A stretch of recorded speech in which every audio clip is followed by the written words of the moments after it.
Rampachodavaram head quarter పరిధిలో ఉన్నటువంటి ప్రభుత్వ డిగ్రీ కాలేజ్ లో యాజమాన్యం యొక్క పిలుపు మేరకు నేను సంక్రాంతి సంబరాల్లో పాల్గొనడం జరిగింది. ఇక్కడికి వచ్చిన వెంటనే కూడా పిల్లల నుంచి మంచి స్పందన, అదేవిధంగా స్కూల్ యాజమాన్యం నుంచి కూడా మంచి రెస్పాన్స్, అదేవిధంగా సంక్రాంతి ఇంకా టైం ఉన్నప్పటికీ ఇంకా ముందుగానే సంక్రాంతి వచ్చిందా అన్నట్టు ఇక్కడ ఏర్పాట్లన్నీ కూడా చాలా బాగా చేశారు.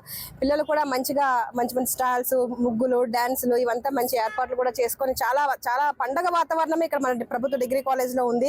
నిజంగా చాలా సంతోషం. ఈ రోజు పిల్లలతో పార్టిసిపేట్ చేసి వాళ్ళతో టైం గడపడం అనేది నిజంగా చాలా ఆనందంగా ఉంది. అయితే పిల్లలందరికీ కూడా నా శుభాలు తెలియజేస్తూ, ఇంకా మీరు ఏదైతే గోల్స్ రీచ్ అవ్వాలని అనుకుంటా ఉన్నారో ఖచ్చితంగా అవ్వాలని, మీరు అనుకున్నది ఖచ్చితంగా సాధించాలని, ఉన్నతమైన స్థానాల్లో ఖచ్చితంగా ఉండాలని మనస్ఫూర్తిగా పిల్లలందరికీ నేను దీవిస్తా ఉన్నాను. అదేవిధంగా ఇక్కడ స్కూల్ బిల్డింగ్, కాలేజ్ బిల్డింగ్ కూడా కొంచెం పాడై ఉంది. మన ఎన్టీ రామారావు గారి టైంలో కట్టినటువంటి బిల్డింగ్ ఉంది. పాపం చాలా పాడై ఇక్కడ కోర్సులు ఉన్నప్పటికీ స్ట్రెంత్ ఎక్కువ ఉండడం వల్ల పిల్లలు ఇబ్బంది పడతా ఉన్నారని పదే కాలేజ్ ప్రిన్సిపల్ గారు మాకు చెప్పడం జరిగింది. ఈ విషయాన్ని నేను కలెక్టర్ గారికి, అదేవిధంగా ముఖ్యమంత్రి దృష్టిలో కూడా ఖచ్చితంగా పెట్టి రాబోయే రోజుల్లో ప్రభుత్వ డిగ్రీ కాలేజ్ అందరికీ అందుబాటులో ఉండేలాగా, ఇంకా ఎక్కువ క్లాస్ రూమ్స్ మనకు అవైలబుల్గా ఉండేలాగా ఖచ్చితంగా చర్యలు తీసుకుంటామని మేము మాట ఇవ్వడం జరిగింది. ఆ ప్రకారం చేస్తాము.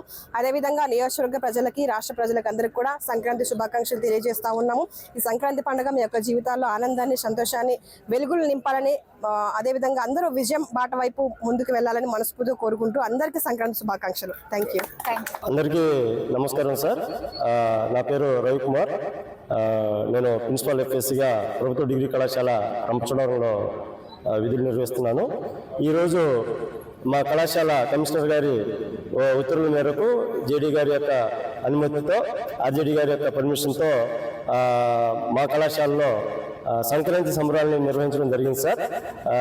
ఈ సంబరాలకి మేము ఆహ్వానించిన మేరకు మన రంపచోడవరం గౌరవ ఎమ్మెల్యే గారు మిర్యాల శిరీష గారు వచ్చి మా కళాశాలను సందర్శిస్తూ, మా కళాశాలలో మా విద్యార్థులు చేపట్టిన పలు కార్యక్రమాలను దగ్గరుండి మరి చూస్తూ, తిలకిస్తూ, ఆనందిస్తూ, మరి ఆఖరికి ఎమ్మెల్యే మేడం గారు కూడా మా విద్యార్థులతో కలిసి నృత్యం చేస్తూ ఈ రోజున చాలా మా కళాశాలకు సంతోషాన్ని చేకూర్చబెట్టారు. అదేవిధంగా కళాశాలలో చేపట్టిన ఈ రోజున ఫుడ్ స్టాల్స్ అన్నిటినీ ఎమ్మెల్యే మేడం గారు సందర్శిస్తూ అవన్నీ రుచుల్ని ఆస్వాదిస్తూ పిల్లల్ని అప్రిషియేట్ చేయడం జరిగింది. అదేవిధంగా మాకు ఈ సంబరాలు మొత్తం మేము ఒక 2 రోజులు బట్టి మా కళాశాల అధ్యాపకులు, మేము, అదేవిధంగా విద్యార్థులు అందరూ కలిసి చాలా చక్కగా మరి ఎఫర్ట్ పెట్టి ఈ రోజున ఇంత సక్సెస్ చేయడం జరిగింది. నా తరఫున మా అధ్యాపక బృందాన్ని మొత్తానికి నేను ధన్యవాదాలు తెలుపుతున్నాను. అదేవిధంగా కళాశాల యొక్క ఈ రోజున చూస్తే దాదాపు 500 మంది పిల్లల దాకా మా కళాశాలలో ఉన్నారు. కాబట్టి కొంచెం ఈ ఓల్డ్ బ్లాక్ అనేది కొంచెం పాడైపోయి ఉన్నది. ఎప్పుడో స్వర్గీయ ఎన్టీ రామారావు గారు హయాంలో నిర్మించిన ఆ భవనం ఇప్పుడు కొంచెం డ్యామేజ్ అయిపోయింది. ఆ స్లాబ్ మొత్తం వాటర్ కారటం మొత్తం ఎమ్మెల్యే మేడం గారు స్వయాన లోపలికి వచ్చి చూసి మరి ప్రభుత్వం దృష్టికి తీసుకెళ్తానని, అదేవిధంగా కలెక్టర్ గారి దృష్టికి తీసుకెళ్లి కళాశాల విద్యార్థులకి మరి బిల్డింగ్ నిర్మాణం అయితేనే, క్లాస్ రూమ్ల నిర్మాణం అయితేనే అన్ని చేపడతామని చెప్పేసి ఎమ్మెల్యే మేడం గారు మా కళాశాల విద్యార్థులకు మాకు హామీ ఇచ్చి వెళ్ళి ఉన్నారు.